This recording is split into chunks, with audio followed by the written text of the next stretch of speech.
खाडीमध्ये एका 20 वर्षीय ट्रान्सजेंडरनं उडी मारल्याची धक्कादायक घटना घडली आहे आणि त्याला वाचवण्यासाठी दुसऱ्या एकानं सुद्धा त्यामध्ये उडी घेतली आणि या घटनेनं खळबळ उडाली।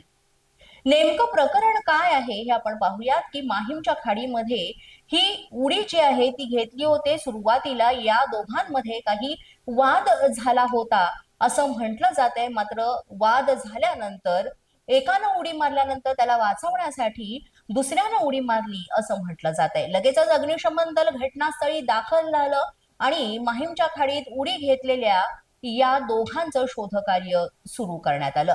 मुंबईतील बांद्रा येथील लाल माती नर्गिसदत्त नगर इथं राहणारे दोन ट्रान्सजेंडर व्यक्ती इर्शाद आसिफ शेख वय वर्षे 22 आणि कलंदर अल्ताफ खान वय वर्षे 20 यांच्यात माहीम बांद्रा दरम्यान असलेल्या क्रीक पुलावर शाब्दिक वाद झाला होता आणि या वादादरम्यान इर्शादनं पुलावरून पाण्यात थेट उडी घेतली आणि मग त्याला वाचवण्यासाठी कलंदर खाननेही पाण्यात उडी मारली, मात्र दोघेही या पाण्यात बुडाल्याची माहिती मिळालेली आहे। त्यांचा यामध्ये दुर्दैवी मृत्यू झालाय आणि या घटनेची माहिती मिळताच माहीम पोलीस तसंच बचाव पथक घटनास्थळी दाखल झालं आणि शोध मोहीम सुरू केली।